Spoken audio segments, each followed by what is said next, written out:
પૂરતું ભણાવ્યા સિવાય એને નોકરીએ જવું પડે છે, એટલે બાળક નોકરીએ જાય છે, મજૂરી કામે જાય છે, કારણ કે ભણ્યો નથી એટલે સરકારી નોકરી તો મળવાની નથી, તો એ મજૂરી કામે જાય છે અને એક દિવસ મજૂરી કામે જઈને એમ પાછો આવે છે અને પાછો આવતા ઘરના આગળ કંઈક પડ્યું હોય છે અને એને ઠોકર વાગે છે અને પોતાનો બૂટ તૂટી જાય છે।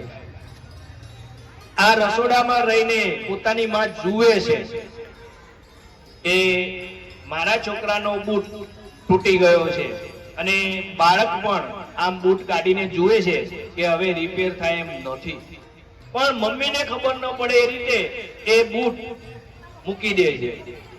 બીજા દિવસે સવારે એ બૂટ પહેરીને નીકળે છે, મમ્મીને ખબર ન પડે એ રીતે નીકળે છે, આ સંસ્કારો કરે છે, નીકળે છે અને જાય છે। ત્યારે મમ્મી રસોડામાં રહીને જોઈ લે છે કે આજે મારા બાળકને ચાલતો ફાવે એવી પરિસ્થિતિમાં પણ બૂટ નથી, એટલે મમ્મી પોતાની બંગડી ગીરવે મૂકીને, સોનીને ત્યાં ગીરવે મૂકીને અને પૈસા લે છે।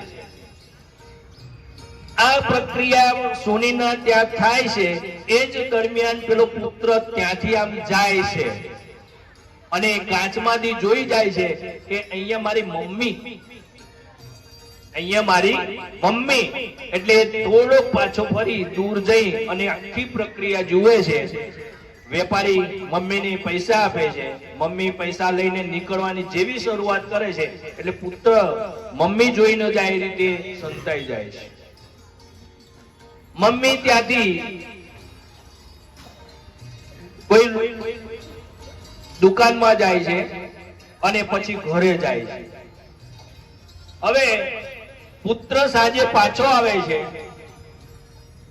મમ્મી પાણી આપે છે પુત્રને કે લે દીકરા પાણી પી, અને પછી બેટો પાણી પીને જાણે કે સ્વર્ગની અનુભૂતિ થઈ હોય એમ અનુભવે છે અને તરત જ મમ્મી અંદર જઈને એક બોક્સ લઈને આવે છે। આ બોક્સ એ પોતાના પુત્રને આપે છે, પુત્ર બોક્સ ખોલે છે અને અંદરથી સરસ મજાના બૂટ નીકળે છે અને બાળક ખુશ થઈ જાય છે, એનો બાળક ખુશ થઈ જાય છે અને બંને ભેટી પડે છે। ત્યારે બાળક પોતાના ખિસ્સામાંથી ભેટ કાઢે છે અને પોતાની મમ્મીને આપે છે અને એ જ બંગડી છે જે સવારે એને ગીરવે મૂકી હતી, એ જ બંગડી છે અને મમ્મીને આપે છે અને મમ્મી પણ ખુશ થઈ જાય છે। આ છે ઓરિજિનલ અસલ માતૃ પિતૃ પૂજન। એ દરેક વ્યક્તિ પોતાના બાળકને અથવા પોતાના બાળક પોતાના મમ્મીના વિચારોને સમજે, બસ એ જ સુખ છે।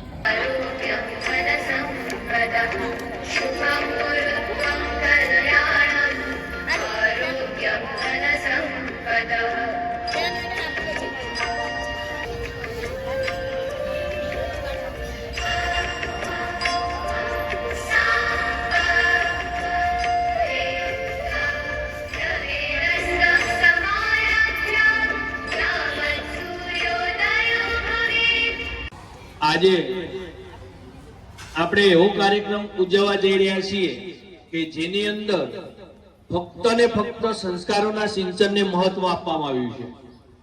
અહીંયા જેટલા વાલીઓ ઉપસ્થિત છે એ વાલીઓ પોતાના બાળકને સુસંસ્કૃત બનાવવા માટે મથી રહ્યા હોય, સપોર્ટ કરી રહ્યા હોય અને સંસ્કારોનું સિંચન કરી રહ્યા હોય એ ઉપસ્થિત છે, કારણ કે પોતાના બાળકથી પોતાનું જ્યારે સન્માન થાય ને તો એનાથી મોટું આખા વિશ્વમાં કોઈ ઇનામ નથી।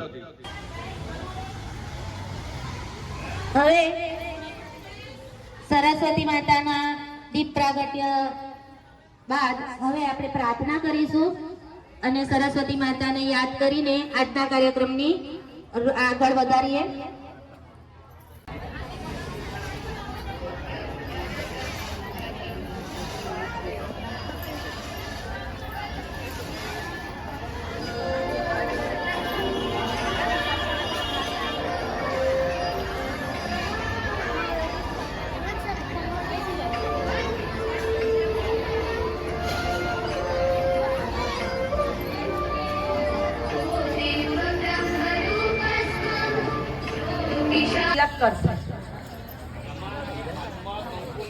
તમારે બધાના કંકાવટીની તૈયારી કરેલી જ હશે. જમણા હાથની ત્રીજી આંગળીથી તમારે તિલક કરવાનું રહેશે.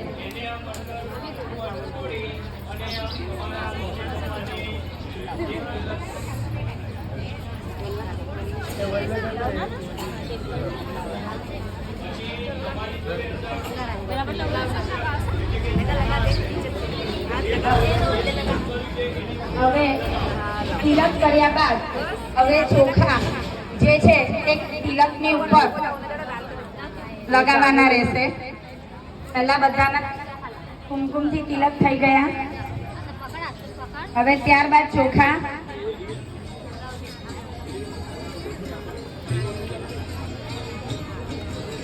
હવે અડધા વિદ્યાર્થીઓ હાર લાવેલા હશે અને અડધા નહીં હોય, તો જેટલા વિદ્યાર્થીઓ હાર લાવેલા હોય તે તેમના મા બાપને એટલે કે માતા પિતાને હાર પહેરાવશે.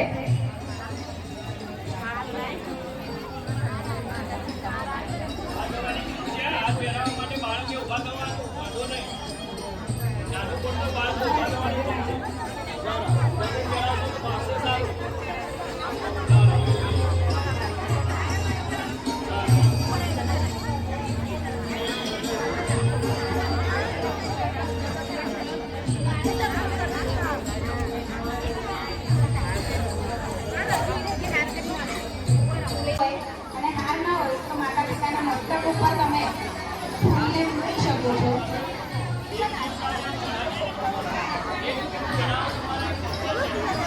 માતા પિતાના મસ્તક ઉપર હવે મૂકશે.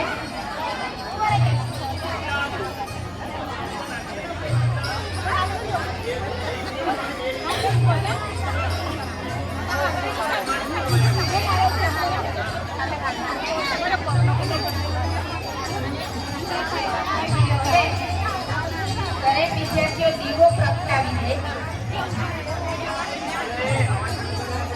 હવે જે વિદ્યાર્થીઓના દીવા પ્રગટાવવાના બાકી છે દીવા પ્રગટાવી દેશે.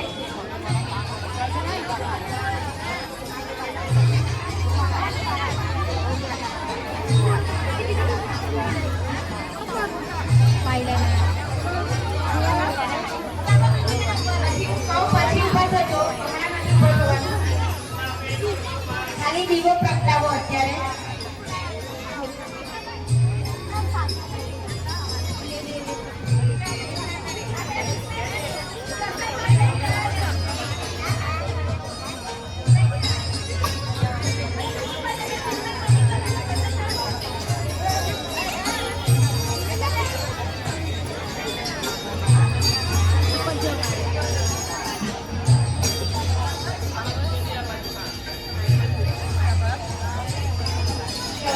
માનું છું કે બધાના દીવા પ્રગટી ગયા છે. તો હવે દરેક વિદ્યાર્થી એમના માતા પિતાની અને જો અગરબત્તી હોય તો અગરબત્તી બી પ્રગટાવી દે. જો હોય તો, ના હોય તો એ કઈ વાંધો નહીં.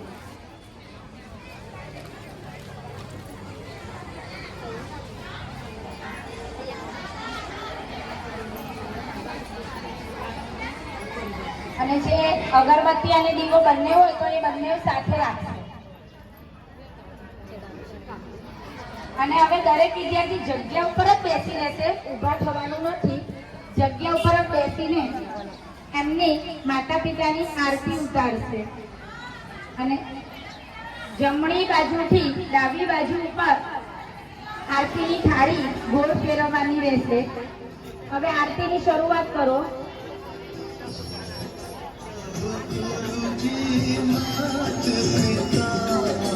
सद्भाव देख तुम्हारा सद्भाव देख तुम्हारा मातक झुक जाना जय जय मात पिता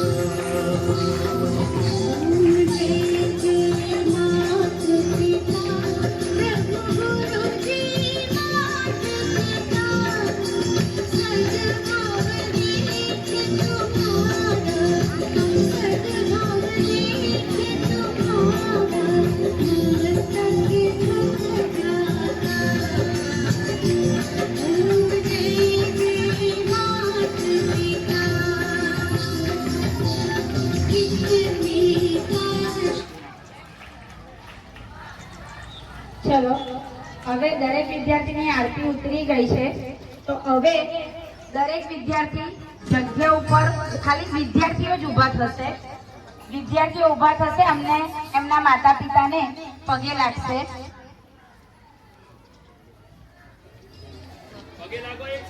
બધા એક સાથે અને વાલીઓ વિદ્યાર્થીઓને આશીર્વાદ આપતા હોય તો તેમના મસ્તક ઉપર હાથ મૂકવાના રહેશે. બસ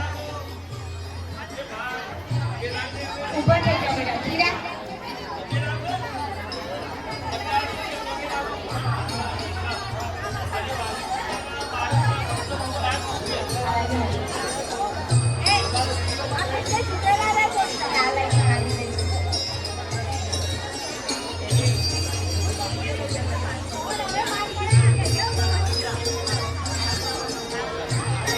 હવે વિદ્યાર્થીઓ જગ્યા ઉપર